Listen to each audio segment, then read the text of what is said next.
Mi nombre es María Luisa Cuenca, soy la jefe del área de Biblioteca, Archivo y Documentación del Museo Nacional del Prado, y también en esta ocasión he tenido la suerte de ser una de las comisarias de la exposición El Maestro de Papel, cartillas para aprender a dibujar de los siglos XVII al XIX, de la que les voy a hablar esta tarde. Cuando estábamos preparando la exposición y el catálogo,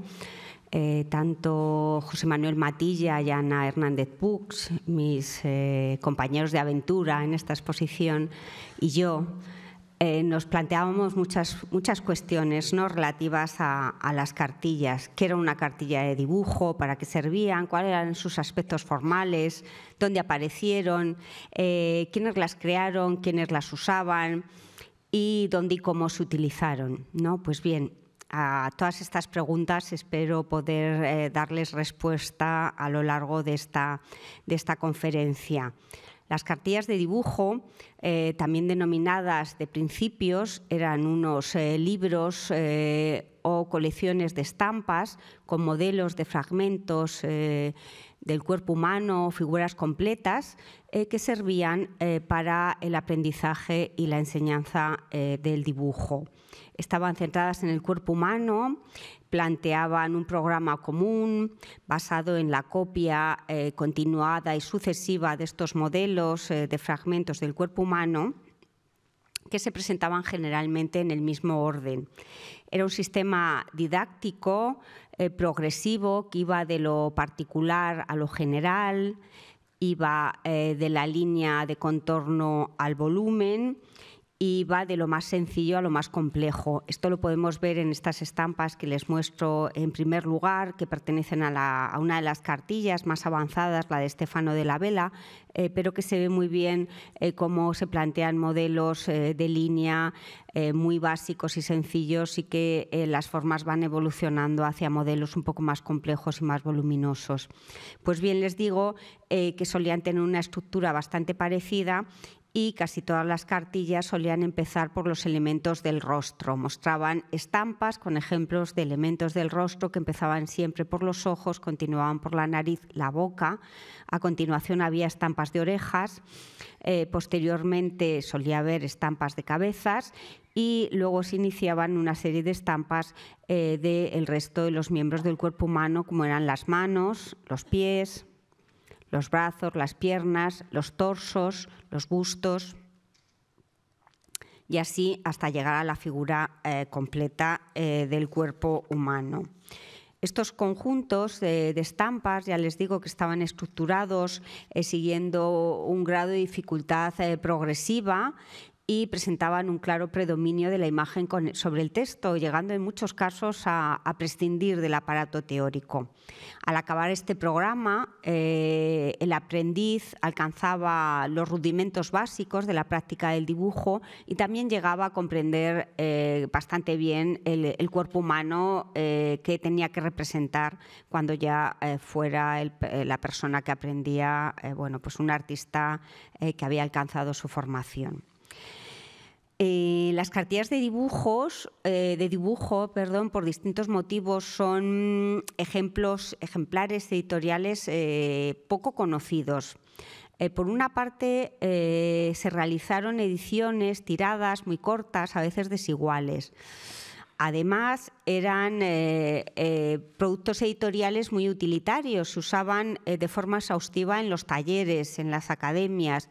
Por lo tanto, muchos no han llegado hasta nuestros días. Hay ejemplares que han debido desaparecer por el propio uso. Además, eran unos productos editoriales que no se consideraban formatos artísticos. Se pensaba que no tenía contenido artístico y, por lo tanto, no eran susceptibles de ser coleccionados, y por este motivo igualmente tampoco hay demasiados o no han llegado demasiados a las colecciones públicas actuales.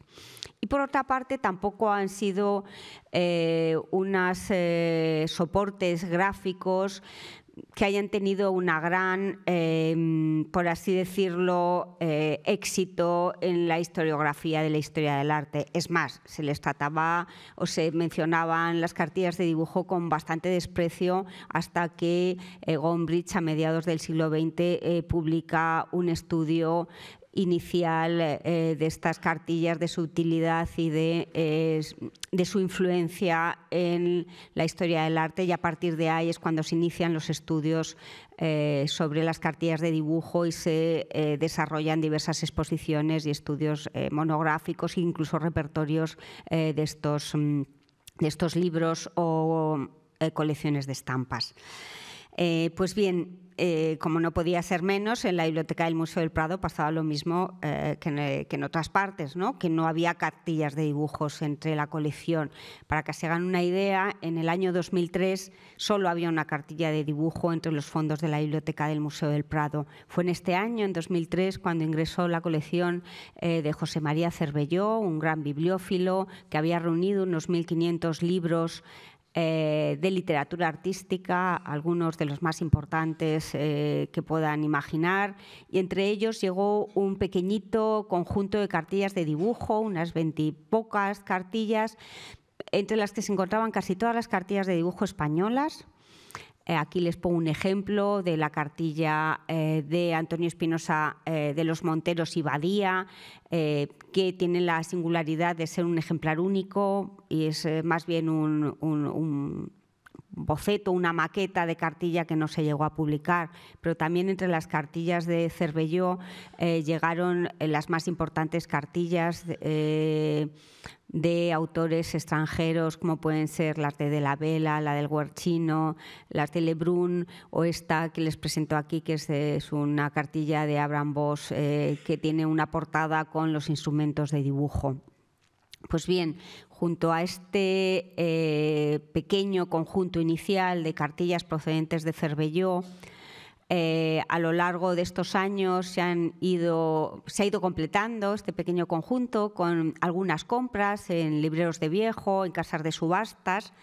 y sobre todo con un ingreso importantísimo en 2014 que fue la colección atesorada por Juan Bordes. No sé, supongo que lo conocerán y si no ya les cuento yo, que es un grandísimo escultor, un buen profesor, arquitecto también y académico de Bellas Artes de San Fernando, siempre interesado por la didáctica de las Bellas Artes y por la representación del cuerpo humano, ¿no? El cuerpo humano es un tema muy importante incluso en su propia creación artística, en sus esculturas. Pues bien, él a lo largo de años había reunido unos 600 volúmenes de cartillas de dibujo, de libros de anatomía artística, de libros de proporción y simetría, y también de libros de fisionomía. Entre las de Juan Bordes llegaron algunas cartillas tan importantes como distintas ediciones de la obra de Jean Cousin, algunas otras como esta que le muestro aquí de Filippo Segrenio o el método de John Bard, ¿no?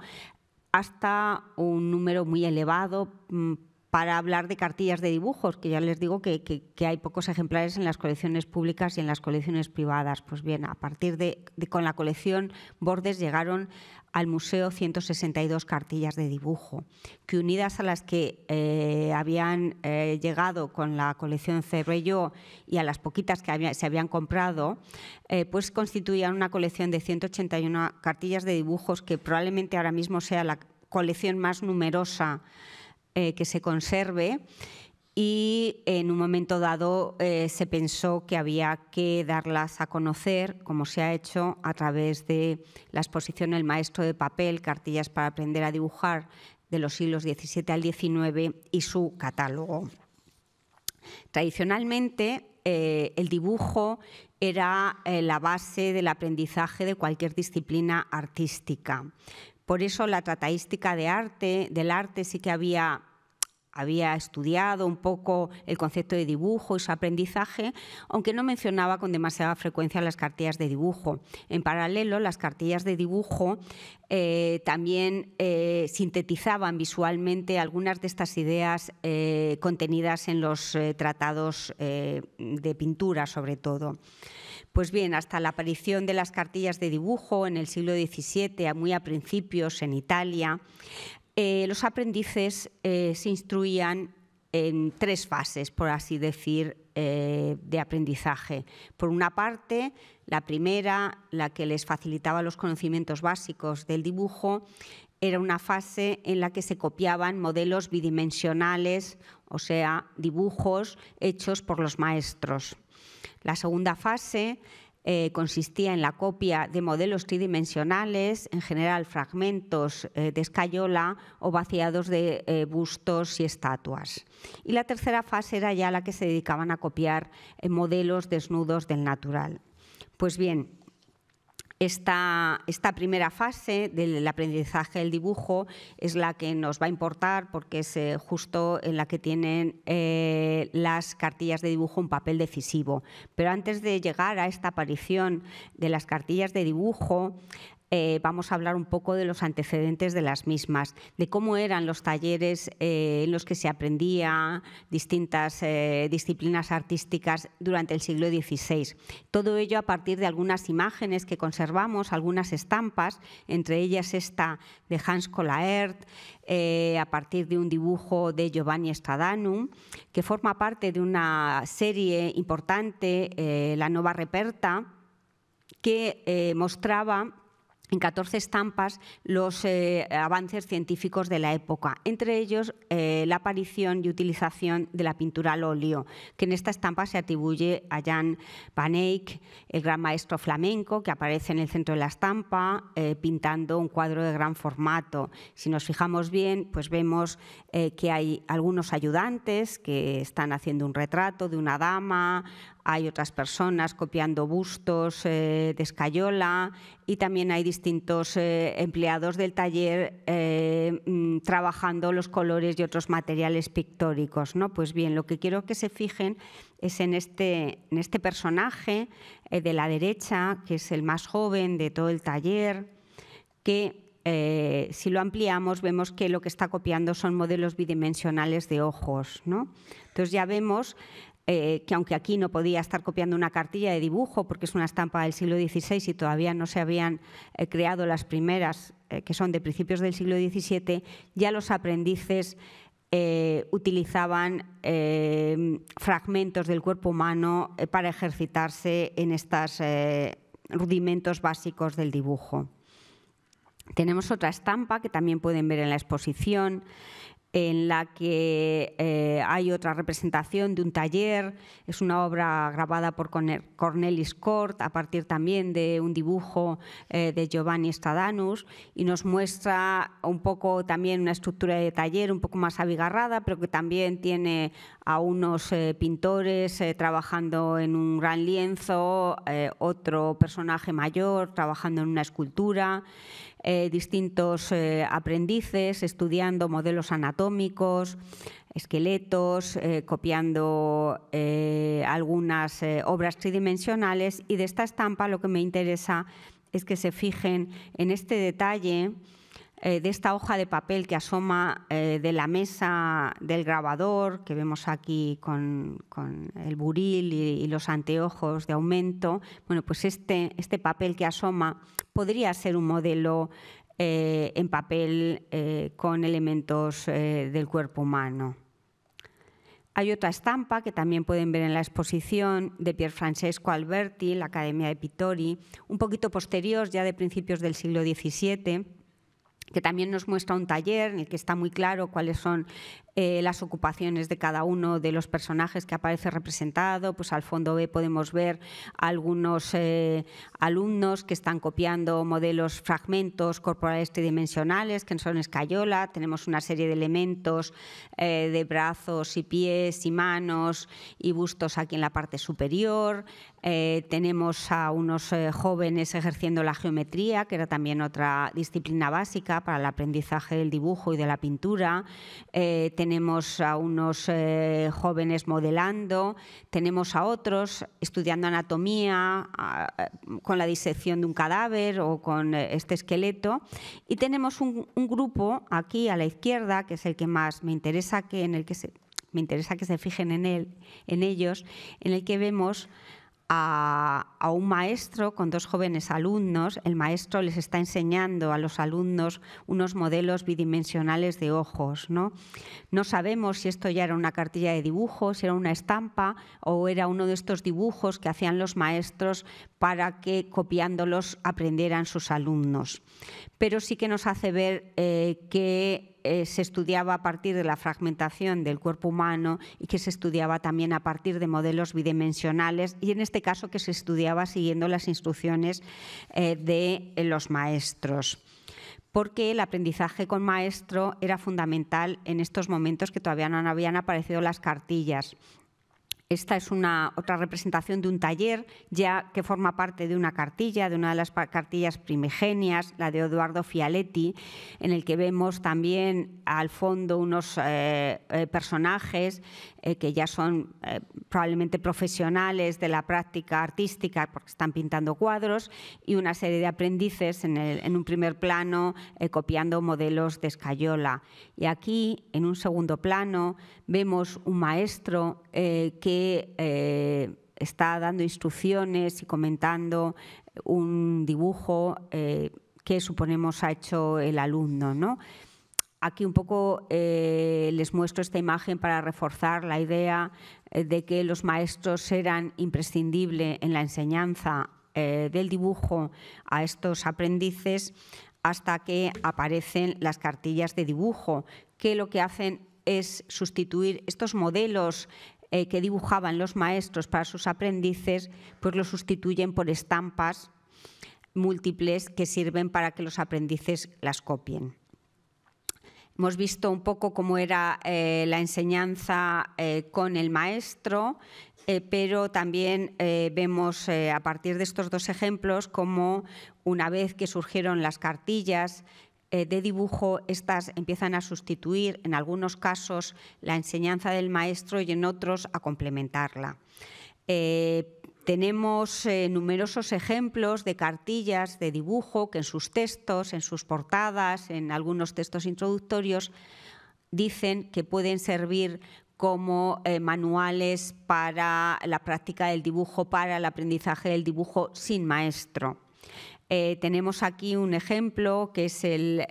un manual de Henry Pihan, The Art of Drawing with the Pen, que en el propio texto de la portada indica que es un manual para el aprendizaje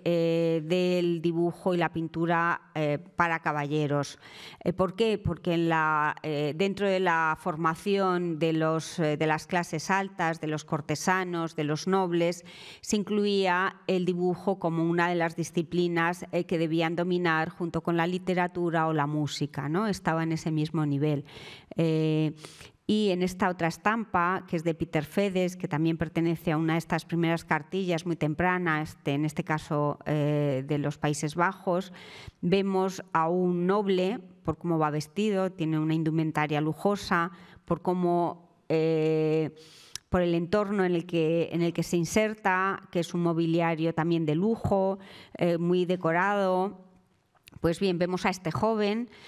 copiando un modelo tridimensional con unas formas que adivinamos, pues no sé, podemos ver orejas o cabezas, ¿no? No son muy definidas, pero sí que parece claro que él está copiando un modelo bidimensional y que también aquí en esta parte superior de la estampa parece que cuelga una cartilla de dibujo, ¿no? Este podría ser un ejemplo de un personaje que se instruye de manera autodidacta ayudándose de una cartilla de dibujo. Entonces, además de la multiplicidad de las estampas que componían las cartillas de dibujo, esta idea de que podía servir para la educación autodidacta hizo que las cartillas de dibujo se extendieran de una forma prodigiosa por toda Europa. Permitiendo con ello la educación a distancia y sin la guía del maestro. Así el título, El maestro de papel, resulta una metáfora, una licencia poética, por así decirlo, que permite establecer un paralelismo entre el rol que desempeñaban los maestros en los talleres y las cartillas en la formación de los artistas. Ya hemos visto que había un par de formas de poder instruirse en la práctica del dibujo. Una eran los talleres con la guía de los maestros, en primer lugar, y sus modelos bidimensionales y las cartillas de dibujo posteriormente. La segunda forma de instruirse era la autodidacta, apoyado por las cartillas de dibujo, y la tercera era pues el aprendizaje en una familia de artistas. Hay muchos ejemplos de artistas que se forman en el seno de su familia, y este es un dibujo bellísimo que pueden ver también en la exposición de Manuel Salvador Carmona, el mejor grabador español del siglo XVIII, casado con Ana María Mengs, la pintora especializada en pastel, hija a su vez de Rafael Mengs, que tuvieron 7 hijos. Pues bien, uno de estos niños de esta familia es este que aparece retratado en este dibujo delicado y, bueno, a mí me parece como muy tierno, ¿no? En el que se muestra este joven niño muy abrigado dibujando con un lápiz que tiene una pequeña lucecita. Esta sería la otra forma de instruirse en casa. Además de los distintos lugares en los que uno podía aprender a dibujar, también tenemos que ver que las cartillas de dibujo no surgen de la nada, sino que tienen unos antecedentes visuales y textuales muy claros a lo largo de todo el siglo XVI. Por una parte, tenemos los tratados centrados en la simetría y proporción del cuerpo humano. El más importante de todos, los más importantes de todos, porque son varios, los de Durero. Y en concreto que son los 4 libros de las proporciones del cuerpo humano, en el que Durero, muy interesado en la geometría, porque consideraba que la única forma de representar los objetos y las figuras en un espacio bidimensional era apoyándose en la geometría, pues bien, Durero establece varias tipologías de cuerpos humanos, de hombres, mujeres y niños, de distintas características, más altos, más delgados, más gruesos, y marca todas las proporciones que deben de tener estos cuerpos y las proporciones que tienen que tener cada una de las partes del cuerpo en relación con las otras. Es un tratado muy conocido, muy influyente y todas las representaciones de formas que reproducen proporciones del cuerpo humano y simetrías entre las partes, ¿no? Es un básico ir a Durero para ver cómo influyen las cartillas posteriormente. En España tiene gran influencia la obra de Juan de Arfe, de varia conmesuración para la escultura y la arquitectura, publicada en Sevilla en 1585, que se basa en los modelos de Durero, también en la anatomía de Vesalio, que era muy conocida y muy utilizada por los pintores. Pues bien, Juan de Arfe, en el segundo de los libros que componen su obra de varia conmesuración, se centra en las medidas y en las relaciones numéricas que tiene que haber entre las partes de una figura, que era algo imprescindible para una correcta representación de la figura humana. Pues bien, además de estos libros de simetría, podemos considerar antecedentes de las cartillas de dibujo los repertorios iconográficos que ofrecían modelos para los artistas. Por una parte, tenemos esta obra de Heinrich Böttger, publicada en Estrasburgo en 1540, que además de ofrecer modelos arquitectónicos, ornamentales y de animales, plantea una serie de estampas, de páginas llenas de cabezas de hombres y mujeres, con unos tocados, una riqueza y una variedad de tocados extraordinaria, y ya también apunta a esta fragmentación de la figura humana que será tan importante y tan básica en las cartillas de dibujo. Otro precedente de las cartillas de dibujo está en las cartillas para aprender a escribir. Por una parte, ya León Battista Alberti, en su Tratado de la Pintura de 1450, comentaba: «Yo quisiera que los principiantes de pintura hicieran lo que hacen los maestros de escribir, los cuales enseñan primero a formar las letras separadas, luego a juntar las sílabas y últimamente las palabras. Lo mismo debe observarse en la pintura. Lo primero se ha de enseñar a hacer el contorno de las superficies, que son como el alfabeto de la pintura. Después se enseñará a unir estas superficies y luego la forma de todos los miembros de la pintura, con distinción y separadamente. Pues bien, este símil de Alberti entre la escritura y el dibujo vincula el aprendizaje de estas dos expresiones que se materializan además las dos sobre el papel y a través de la mano y de un lápiz, ¿no? Este paralelismo entre la pintura, el aprendizaje del dibujo y el aprendizaje de la escritura es patente además en una de las cartillas italianas realizada por este artista boloñés, Giuseppe Mitelli, Alfabeto Insono, la titula, y en ella en realidad es un alfabeto construido en base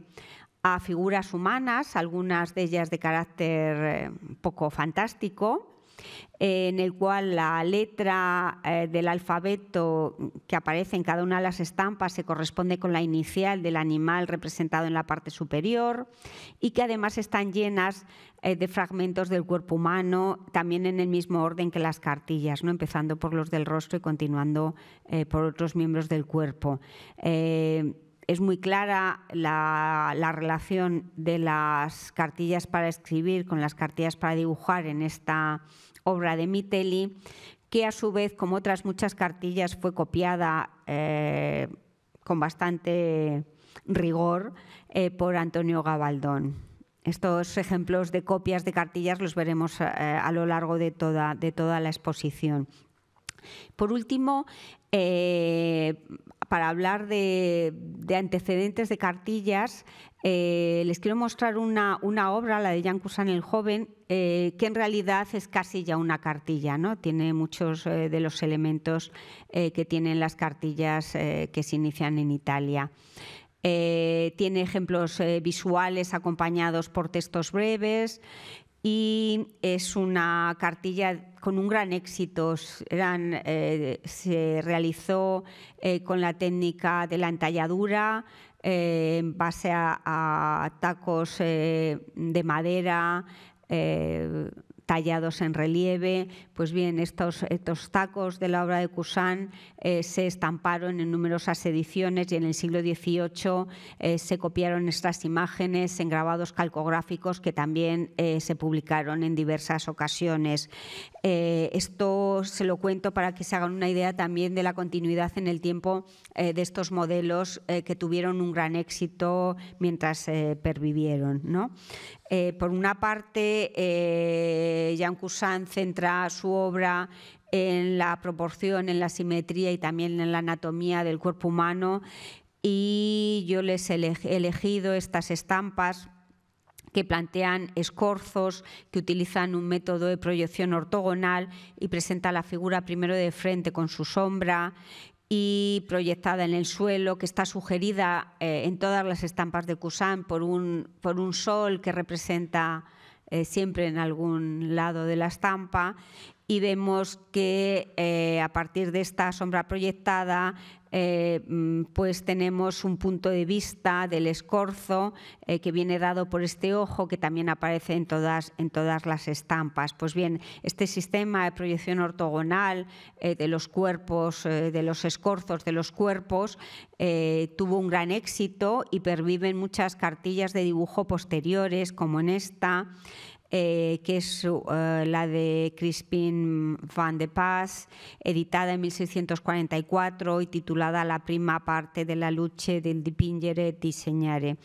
Es una obra que, como ven, copia casi con exactitud el modelo de Kusan, y luego añade ya de su propia cosecha una reinterpretación de estos escorzos, de estas proyecciones en el espacio de cuerpos, en la que, en base a una línea discontinua de puntos, va trazando las figuras que reduce además a formas geométricas. Pero no solo Crispin van de Pas copia a Cousin, sino que también podemos rastrear su influjo en algunas de las cartillas, como esta española de José García Hidalgo, titulada Los principios del arte de la pintura, en el que vemos que en un aguafuerte aglutina, concentra 4 de las entalladuras que tenía Cousin con 4 modelos de escorzos. Y también vemos estos mismos escorzos en esta otra cartilla de Fray Matías de Irala, también española, ya del siglo XVIII, que igualmente se inspira en Cousin, aunque probablemente a través de García Hidalgo, que hemos visto anteriormente. Pues bien, una vez que hemos visto cómo se trabajaba y cómo se aprendía en los talleres, hemos dado un repaso por los antecedentes de las cartillas de dibujo, tanto en los libros de geometría y proporción, como en los libros de modelos iconográficos, en la cartilla de Cousin, o en las cartillas para aprender a escribir. Vamos a ver cuáles son esas 3 famosas cartillas primigenias de las que derivan todas las demás y que surgen en Italia en los primeros años del siglo XVII. La primera de todas es esta que les muestro, de Edoardo Fialetti, Il vero modo et ordine per disegnar tutte le parti membra del corpo humano, que publicó en Venecia en 1608, y a continuación publicó de la Regola Misura en 1609, en este caso 1609, acompañada de un texto explicativo. Pues bien, Fialetti, perdón, que se me va. Fialetti, ya. Fialetti tiene un sistema pedagógico basado en líneas que de forma progresiva van constituyéndose formas más complejas a base de añadir nuevas líneas, ¿no? Si se fijan en la estampa del ojo,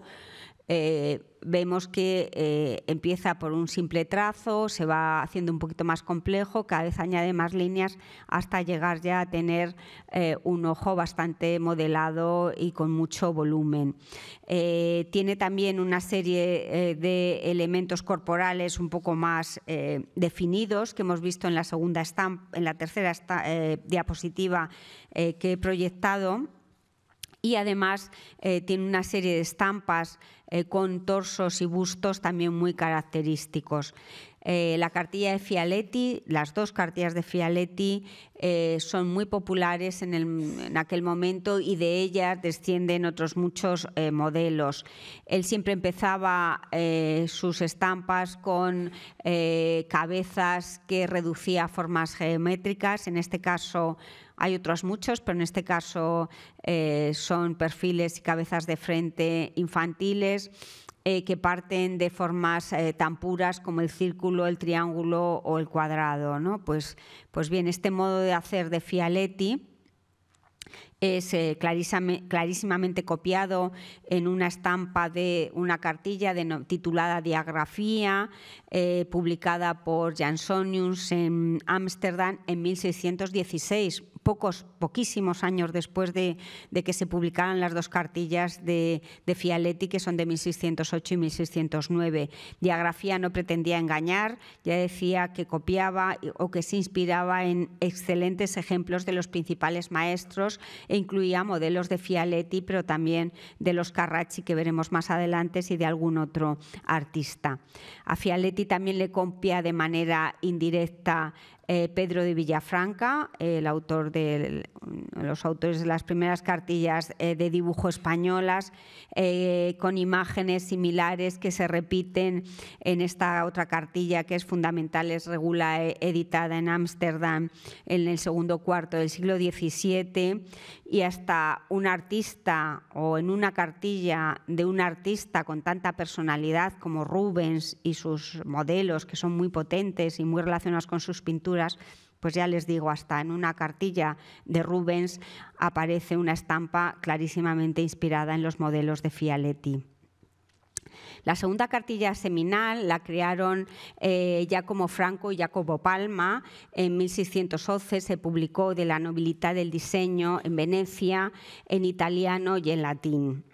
Incluye los elementos corporales que ya hemos visto y que aparecen en casi todas las cartillas, pero también ofrece unos modelos un poco más elaborados, más voluminosos, incluso para los fragmentos del cuerpo humano, como vemos aquí estas piernas muy trabajadas, con mucho sombreado y además contrastadas contra un fondo oscuro. Son unas piernas muy abigarradas que se ven desde diferentes puntos de vista, y este es un modelo muy franco que se utiliza tanto para piernas y brazos como para manos y pies, ¿no? También ofrece unos modelos un poco más simplificados y destaca por una serie de estampas de cabezas de diferentes posturas, muy variadas de expresión y con distintas edades, femeninas, masculinas, que son un poco estos prototipos que también son copiados en muchas cartillas posteriores. Aquí vemos unos ejemplos de copias de cartillas de la cartilla de Franco y Palma. Vemos estas estampas de putti que tienen mucha relación con estas que aparecen en la cartilla de Diderot y, por supuesto, con una de las estampas de la cartilla de García Hidalgo, Los principios para estudiar el nobilísimo y real arte de la pintura de finales del siglo XVII. La tercera cartilla primigenia es la grabada a partir de los dibujos de la familia Carracci. Los hermanos Agostino y Aníbale, junto con su primo Ludovico, habían creado una academia en Bolonia de dibujo a finales del siglo XVI, un lugar muy importante para el aprendizaje de las artes, en las que tanto jóvenes aprendices orientados a la práctica del arte como aristócratas recibían una formación artística e intelectual. Pues bien, esos múltiples dibujos de Aníbale Carracci que habían servido para que los alumnos de su academia de Glincaminati copiaran modelos bidimensionales de partes del cuerpo y figuras completas del cuerpo, fueron pasados a unas planchas de cobre, fueron grabados por Luca Chamberlano y editados por Pietro Stefanoni en una obra denominada La Scuola Perfetta. La Scuola Perfetta se convierte en la tercera cartilla primigenia, de la cual derivan muchas otras editadas con posterioridad. Los ejemplares conocidos de la Scuola Perfetta todos varían en cuanto al número y el orden de las estampas, y esta es otra de las características de las cartillas de dibujo. No es fácil encontrar ejemplares idénticos. Los Carracci aportan unos modelos novedosos con un sistema progresivo que permite alcanzar la destreza básica en el dibujo en base a la copia de estas estampas. Son muy características también de las estampas, las cartillas basadas en los modelos de los Carracci que plantean, por un lado,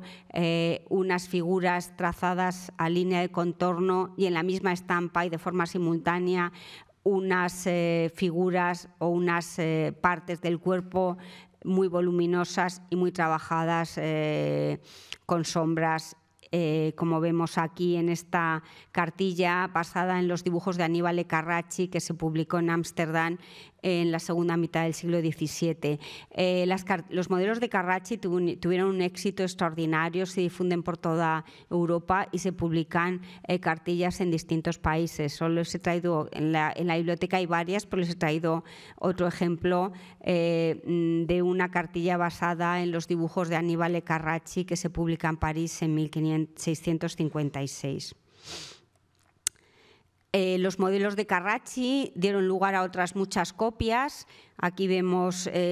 cómo esta estampa de la Scuola Perfetta se copia en la diagrafía, pero también en el mismo grabador de la Scuola Perfetta la copia en otra obra, en Fundamento del arte del diseño. Estos ejemplos ofrecidos por las tres cartillas primigenias, la de Fialetti, la de Franco y la de Carracci, se expanden por toda Italia y surgen muchas cartillas de dibujo, casi todas imitando estos modelos, pero algunas otras que también aportan novedades. Las cartillas no solo se expanden por Italia, sino por toda Europa por diferentes motivos. Por una parte, había muchos artistas italianos trabajando en el resto de Europa y trasladan estos modelos por todo el continente. También Italia era un lugar de referencia para el estudio del arte, con lo cual muchos artistas europeos acudían a Italia a estudiar y allí conocían estos modelos para aprender a dibujar. Por otra parte, las cartillas eran grabados, eran estampas, por lo tanto eran múltiples, eran ligeras, se podían transportar con facilidad y tampoco eran productos editoriales demasiado caros. Todas estas causas hicieron que las cartillas se difundieran de una forma extraordinaria por toda Europa desde los primeros años del siglo XVII, incluyendo España, en las que ya Pedro Villafranca hace una cartilla de dibujo en los años 30 del siglo XVII. Las cartillas de dibujo suponen la traslación de un programa didáctico a un soporte múltiple. Y esto hace que tenga tres tipologías que podamos definir, ¿no? Por una parte pueden tener la forma de libro con estampas, pero con texto también. Pueden publicarse en forma de colección de estampas encuadernadas y editadas por un editor profesional, y también pueden publicarse como estampas sueltas. Vamos a ver con esta cartilla de Abraham Bloemaert un ejemplo de cartilla de dibujo con forma de libro. Suelen tener una portada tipográfica, a veces también una portada grabada añadida, en la que constan los datos identificativos de la obra, el autor, el editor, el lugar de publicación, el año y cualquier otra información relevante, entre otras cosas, los requisitos legales que eran necesarios para publicar cualquier tipo de libro o documento en los siglos XVII y XVIII, que han variado a lo largo del tiempo y también variaban en función del país en el que se publicaba la obra. Pues bien, estas cartillas de dibujo en forma de libro solían contener un texto con sus páginas numeradas y unas estampas también con sus páginas numeradas. Este ejemplo de la obra de Bloemaert tiene las estampas grabadas por su hijo Frederick en una edición ya un poco tardía de 1740, pero editada con una gran calidad, con mucho cuidado. Es una edición de lujo a cargo de Bernard Picard. Aquí les traigo un par de modelos de cartillas de dibujos compuestas por estampas encuadernadas, sin texto, pero también con unas portadas grabadas, con algún dato de edición o dedicatoria.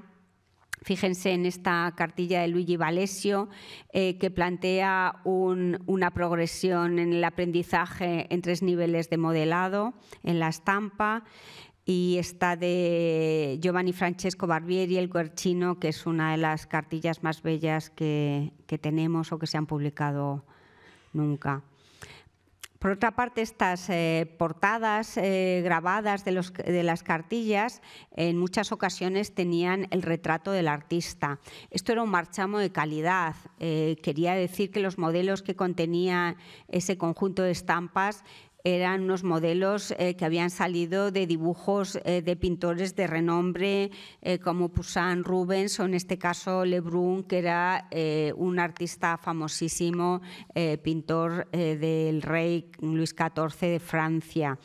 Eran muy comunes también las portadas alegóricas. que también contenían todos estos datos informativos sobre las cartillas. Tenemos portadas como esta de OET, en el que siempre suelen versar o bien sobre la práctica de la pintura, sobre el aprendizaje de la práctica artística. Aquí vemos una matrona que lleva de la mano a un niño que va a atravesar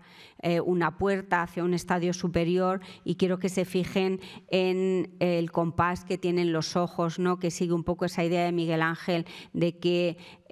la idea del dibujo estaba en los ojos y estaba en el cerebro, y que el compás estaba en los ojos y no estaba en la mano. Era una forma de reivindicar el carácter intelectual de la práctica artística. Otra serie de estampas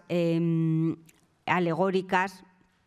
muestran niños o aprendices dibujando. En este caso es una personificación del dibujo, es un puto que está coronado con una corona de laurel, rodeado de unas ruinas clásicas, y que nos muestra un dibujo con unas caras y unos ojos, ¿no?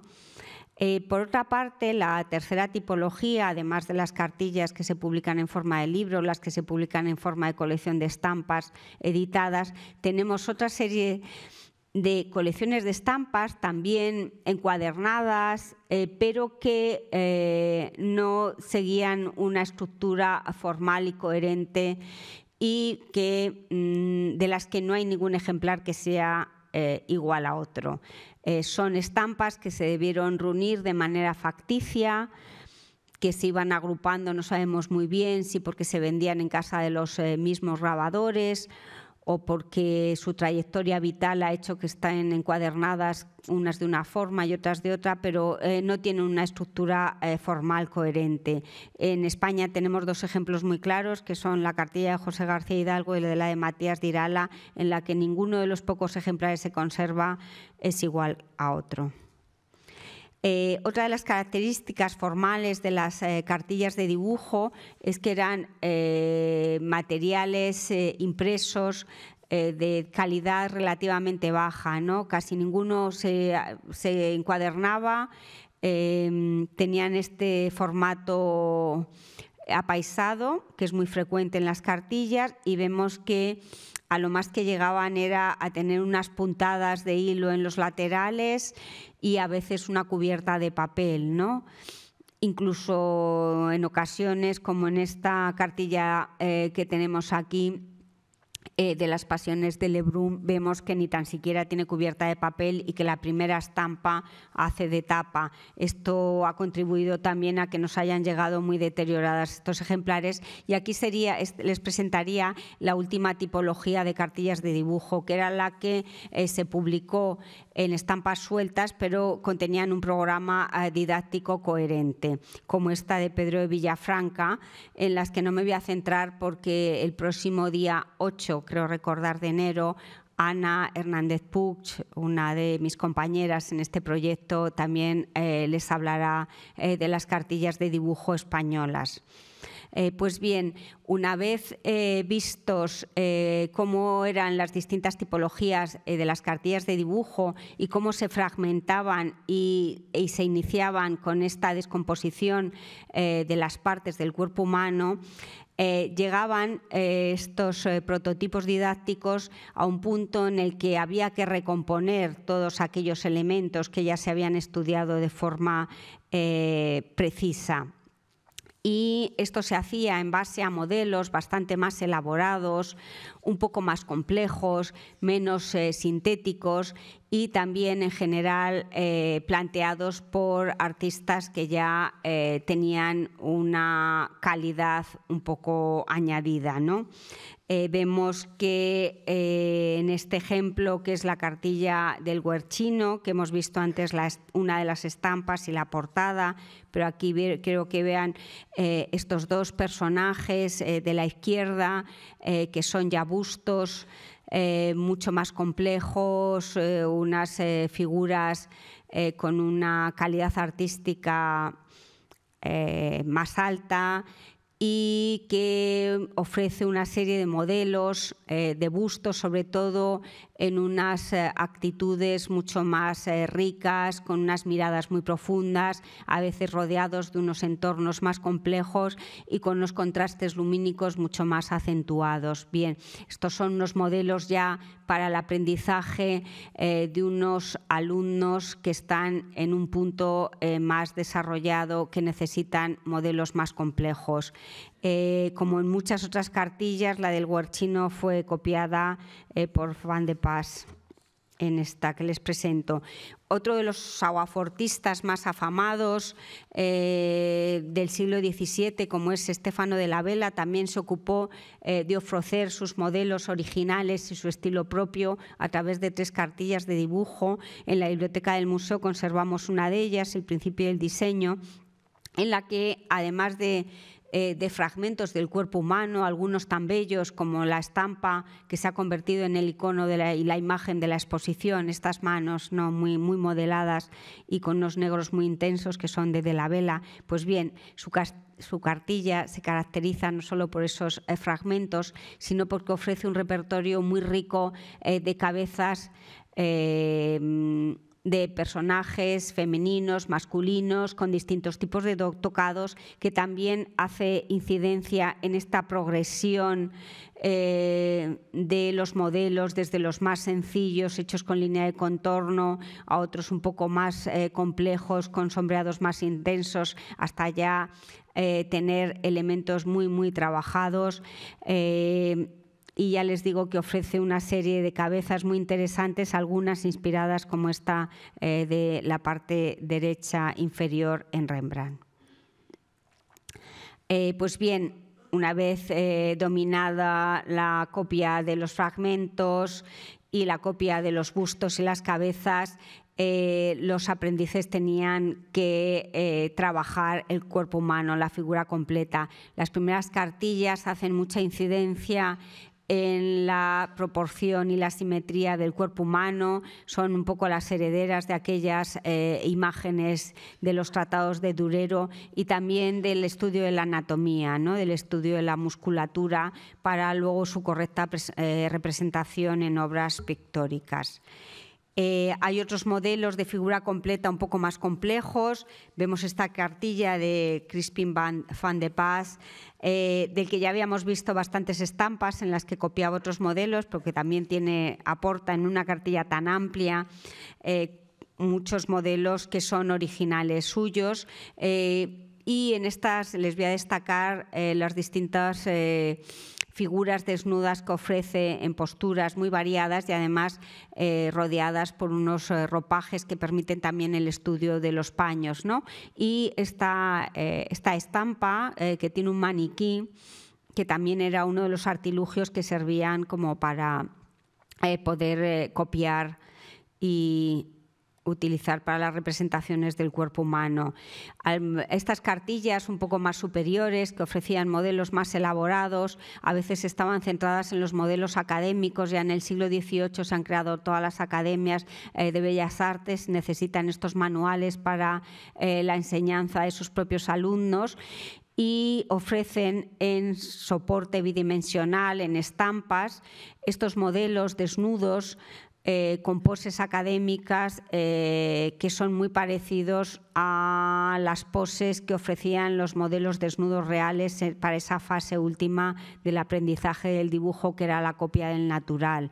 Tenemos algunos otros modelos de figura completa, como este de Sebastián Leclerc, que se caracteriza porque presenta siempre en sus cartillas unas figuras muy lineales, sin apenas sombreados. Y luego también tenemos modelos de figuras completas vestidas, en las que, por la riqueza de los ropajes y por las posturas y las expresiones de estos cuerpos ya completos, vemos cómo se diferencian, cómo hay en otras cartillas, algunos modelos de personajes más aristocráticos, pero en esta de Blumaer predominan estos tipos populares. Tenemos también otras cartillas en las que el aprendizaje de la representación del cuerpo humano se basa en las esculturas de la antigüedad clásica grecolatina que se habían recuperado ya en el siglo XVIII, se conocían muchas y se habían difundido mucho a través de las estampas y a través de los vaciados que ya estaban en casi todas las academias europeas, ¿no? Como ejemplo de este prototipo de cartilla basada en esculturas de la antigüedad clásica, en este caso del famoso Torso Belvedere, les traigo esta cartilla de Volpato y Morgan, que es ya una cartilla de gran lujo, de un gran formato, y que se inspiraba en estos modelos de la antigüedad clásica que en el periodo neoclásico se consideran como ejemplo de la belleza más sublime. Pues bien, estas cartillas de dibujo, además de ofrecer los fragmentos del cuerpo, de ofrecer bustos y cabezas y de aportar modelos de figuras completas, en algunas ocasiones tenían o contenían modelos de animales, modelos de perspectivas arquitectónicas y modelos de paisajes también para los alumnos que estaban ya en este estadio un poco más avanzado. Además de plantear modelos para copiar de una forma progresiva y con ello llegar a dominar el dibujo y la representación y comprensión del cuerpo humano, las cartillas de dibujo sirvieron para la difusión del estilo y de los modelos de los grandes maestros. Tenemos un claro ejemplo en la obra de Abraham Blumaer. Es un importantísimo pintor holandés, también con una academia de dibujo muy afamada, y su hijo, a su muerte, aquellos dibujos que Blumaer había hecho para sus alumnos los graba y publica esta cartilla primera, Artis Appella e Liber, hacia la mitad del siglo XVII, que se convierte en una cartilla famosísima. Además, Blumaer, aparte de todos estos tipos populares que hemos visto en la anterior diapositiva y en estas imágenes de la derecha de esta diapositiva, se caracteriza porque tiene unos modelos muy volumétricos y tiene esta estampa que es de una gran belleza y que la tenemos también expuesta en la muestra, que es también particularmente compleja desde el punto de vista técnico, porque es un agua fuerte y a la vez es un claroscuro con tacos de madera, realizada con tacos de madera, ¿no? Que permite estampar sobre un mismo papel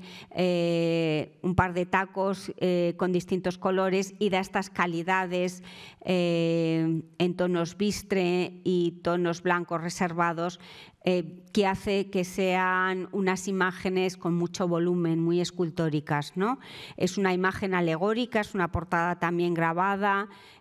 con un joven que está dibujando una estatua sedente y está rodeado por una serie de fragmentos de escayola del cuerpo humano, ¿no? Un poco vemos cómo se repiten todas estas imágenes alegóricas en las distintas cartillas. Blumaer ofrece estos modelos de campesinos, de soldados,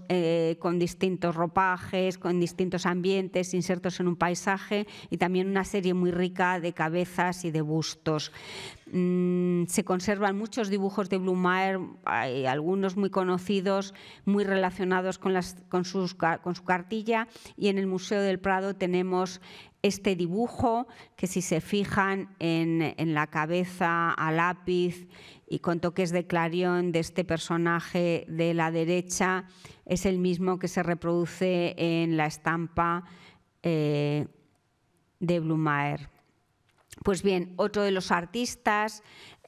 cuyo estilo y personalidad se difunde a través de una cartilla de dibujo es Rubens. A la muerte de Rubens se seleccionan una serie de dibujos que quedaban en su taller. Ya saben que Rubens había llegado a constituir uno de los talleres más importantes de pintura y uno de los lugares en los que se producían más dibujos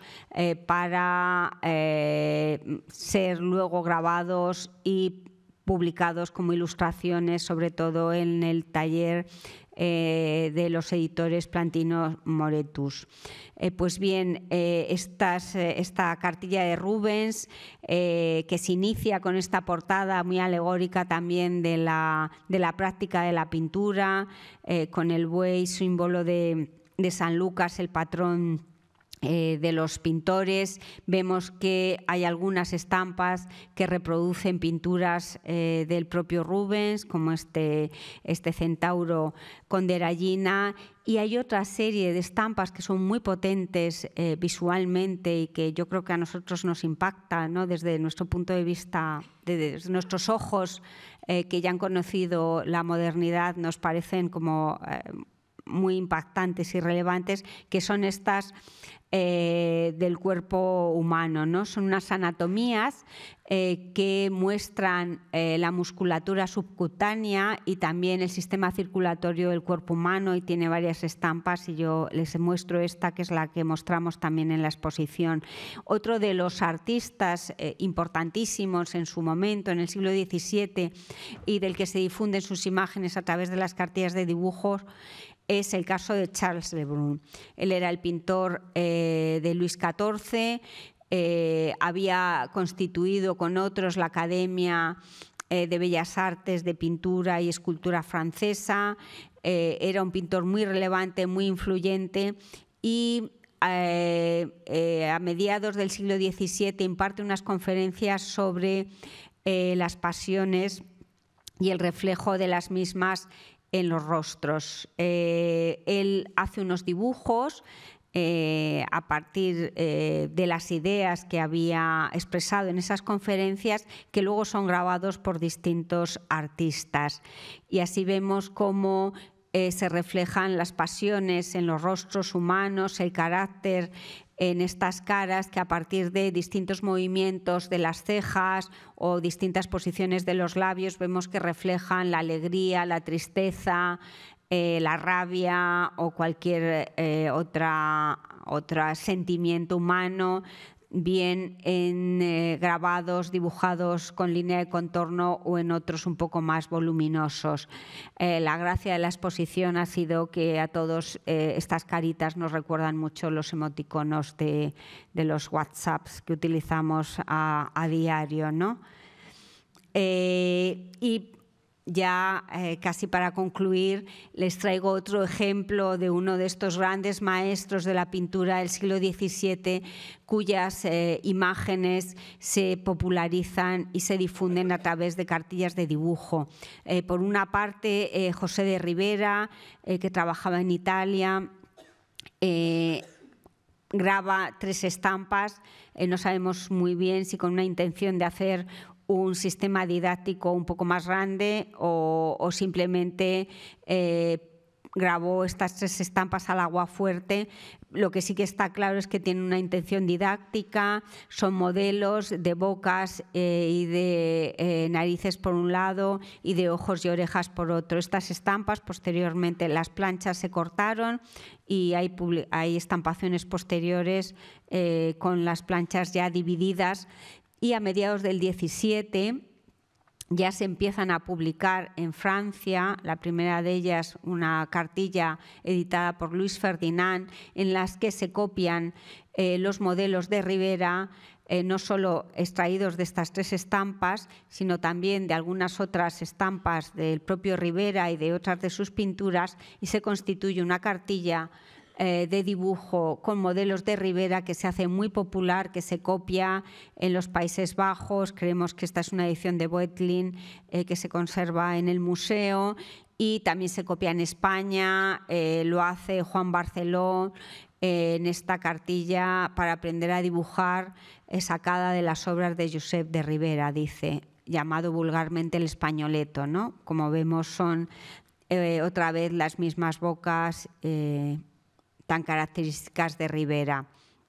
Pues bien, el estilo de los maestros no se difundía solo en cartillas de dibujos dedicadas a un único artista, sino que entreveradas entre distintas cartillas de dibujos aparecen modelos de los grandes pintores del Renacimiento y del Barroco. Aquí tenemos un ejemplo de la Escuela Perfecta que reproduce este cuerpo desnudo que está sacado de la entrada al infierno, en la pintura magnífica de Miguel Ángel de la Capilla Sixtina. Pero también tenemos en esta cartilla más académica de John Barr otros modelos de pies extraídos de pinturas de Domenichino o de Guido Reni. Y finalmente, el maestro de los maestros, el pintor más considerado en los siglos XVIII y XIX, Rafael, el estilo más difundido, el más admirado, era el considerado el pintor por excelencia, tanto por la belleza y grandeza de los personajes representados como por la variedad de expresiones que contenían sus figuras. La fama de Rafael no tenía parangón en el siglo XVIII y en el siglo XIX. No había artista más conocido que Rafael y, por tanto, los modelos de Rafael son repetidamente copiados en cartillas de dibujo. Hay muchos ejemplos, pero yo he querido mostrarles el de una mujer, que es la única mujer grabadora de una cartilla de dibujo en España, y hay un par de ejemplos más de mujeres que graban hasta el siglo XIX cartillas de dibujos. Se trata de la obra de María del Carmen Sáiz, que se crió en una familia de grabadores y por eso pudo formarse en el seno de su entorno más doméstico. Ella era una mujer, no podía asistir a las clases de la Academia de San Fernando, donde sí asistía, a las que sí asistía su hermano, pero ella no podía por su condición de mujer, pero sí le permitieron a lo largo de los años ir presentando dibujos para que la Academia fuera evaluando su evolución, ¿no? Hasta que en 1816 le nombran académica de mérito por el grabado. Pues bien, María del Carmen Sáiz hizo 6 estampas con 12 cabezas inspiradas en la obra de Rafael, que las vendía sueltas o en conjunto, las anuncia en distintas publicaciones periódicas de la época, y se conservan algunos ejemplares en la calcografía, en la Academia de Bellas Artes de San Fernando y en la Biblioteca Nacional de España. En el museo no contamos con estas estampas. Pues bien, María del Carmen, como muchos otros autores de otras cartillas desde el siglo XVII, no aporta modelos originales, sino que sus estampas están copiadas directamente de esta obra de Nicolas d'Origny, de 1722, que contiene 90 cabezas sacadas de los cartones de los Hechos de los Apóstoles, pero en realidad esta cartilla de d'Origny, grabada por otros artistas franceses, se inspiraba en estas estampas, estas 7 estampas que d'Origny había dibujado y grabado a partir de los cartones de Rafael que se conservaban en Hampton Court y que actualmente están en el Victoria and Albert Museum de Londres, ¿no? Si ven, son estas mismas caras las que aparecen en la cartilla de d'Origny y en la cartilla de María del Carmen Sáiz, que a pesar de todo debemos reconocerle el mérito de ser capaz de grabar estas estampas y algunas otras, de publicarlas y de vivir de la enseñanza del dibujo toda su vida, ¿no? En una situación bastante adversa. Bien, ya hemos visto un poco cómo eran las cartillas de dibujo, quién las publicaba, cómo eran sus aspectos formales y qué tipo de imágenes contenían estos fragmentos corporales, bustos, cabezas y figuras enteras, y hemos visto además que servían para difundir el estilo de los grandes maestros. Pero no hemos hablado todavía de cómo se usaban estas cartillas y de las huellas que conservamos de ese uso. Tenemos muy pocas referencias escritas sobre las cartillas de dibujo. En algún tratado de pintura se las menciona como útiles para el aprendizaje de este estadio básico del dibujo, por ejemplo en el Tratado de Palomino, que también lo pueden ver en la exposición. También se mencionan en algunas de las cartillas de las que tienen texto, como esta de José García Hidalgo, que no sé si lo leerán muy bien, pero dice: el valiente y grande Alberto, se refiere a Durero, a Jacopo Palma, es el Jacopo Palma el que hizo la cartilla junto con Franco, a Stefano de la Vela, cuya cartilla también hemos visto, y al briosísimo y diestro valenciano Josep de Ribera, y otros que han sacado libros de principios tan ciertamente dibujados, tan hermosamente abiertos o grabados, que son estímulos dignos de los adelantamientos del arte. Pues bien, estas son las pocas menciones que hay a las cartillas en textos escritos. También tenemos muy pocas referencias visuales, pero hay algunas, como este trampantojo con libro, grabados y caja de Bernardo Lorente, que conserva la Real Academia de Bellas Artes de San Fernando, pintado en 1730, que si nos fijamos en la esquina inferior izquierda podemos ver una serie de papeles que parecen estampas con modelos de cabezas, modelos de manos y modelos de pies. Tampoco son muchas las referencias visuales de las cartillas en las estampas de las propias cartillas, aunque hay alguna, como esta de una cartilla de Blumaer que muestra su retrato. Es uno de estos retratos contenidos en cartillas para expandir la imagen del artista, y vemos que en el ángulo también inferior izquierdo asoma un libro con formato apaisado, el característico de las cartillas de dibujo, y con una estampa que por una parte muestra modelos de rostros y en la parte inferior aparece una mano con un lápiz, parece, ¿no? Bueno, sería otra referencia visual a estas cartillas. Y aunque tenemos pocas referencias textuales y escasísimas referencias visuales, sí que tenemos muchas huellas del uso que se ha hecho de estas cartillas de dibujo. La principal de todas ellas es el deterioro tan extraordinario que muestran. El ejemplo más elocuente sería esta cartilla de Matías de Irala, que compró hace poco tiempo el museo y que procede del taller del grabador Esteve de Valencia. Vemos que es una cartilla que está llena de parches, de rotos, desgarros, manchas y todo tipo de deterioro que ustedes se pueden imaginar y que no hemos restaurado para que quedara muestra de cómo han llegado las cartillas a nuestros días, ¿no? Solo se ha hecho una pequeña consolidación para que no se deteriorara más. Tenemos también otras huellas del uso de las cartillas en las propias cartillas. Es muy frecuente que en el verso de las estampas se dibuje, como en este caso, la imagen, se copie la imagen grabada. También es frecuente que en el verso de las estampas se calque la imagen grabada en la parte delantera. En otras ocasiones hay huellas, como esta cuadrícula dibujada, ya les digo que muestra que se ha trazado esta retícula para trasladar la imagen de la estampa a otro soporte. En otras ocasiones tenemos huellas de agujeros en las esquinas que nos hablan de que estas estampas han estado colgadas en talleres en las paredes, ¿no? Y también tenemos huellas en los propios dibujos que nos han quedado, que son copias de estas cartillas. Por una parte, la biblioteca del museo conserva un manuscrito con dibujos de un tal Joan Espetig, que hemos averiguado que era un aprendiz de platero, que luego trabajó como platero toda su vida profesional. Pues bien, Joan Espetig copia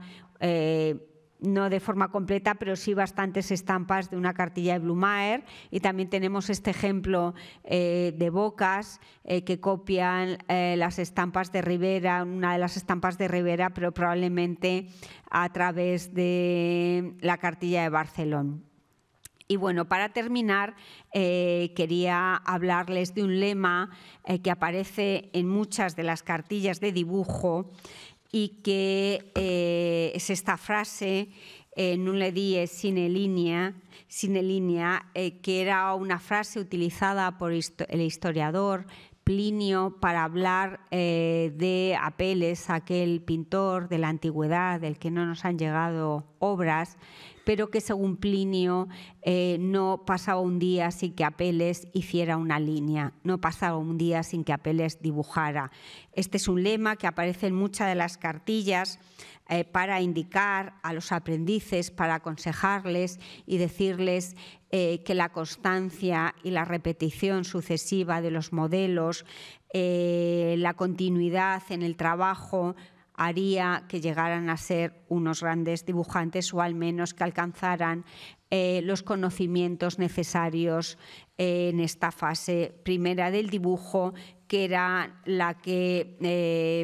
permitían o se alcanzaba a través de las cartillas de principios,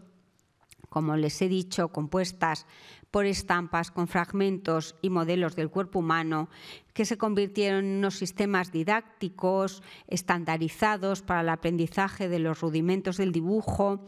a la vez que favorecían la difusión del estilo de los maestros y la representación del cuerpo humano. Empleadas en toda Europa durante los siglos XVII y XIX, sirvieron también para apoyar las enseñanzas de los maestros en los talleres en las academias, y también para la educación autodidacta de los interesados en aprender a dibujar, convirtiéndose de esta manera en unos verdaderos maestros de papel. Y con esto acabo mi conferencia. Muchas gracias.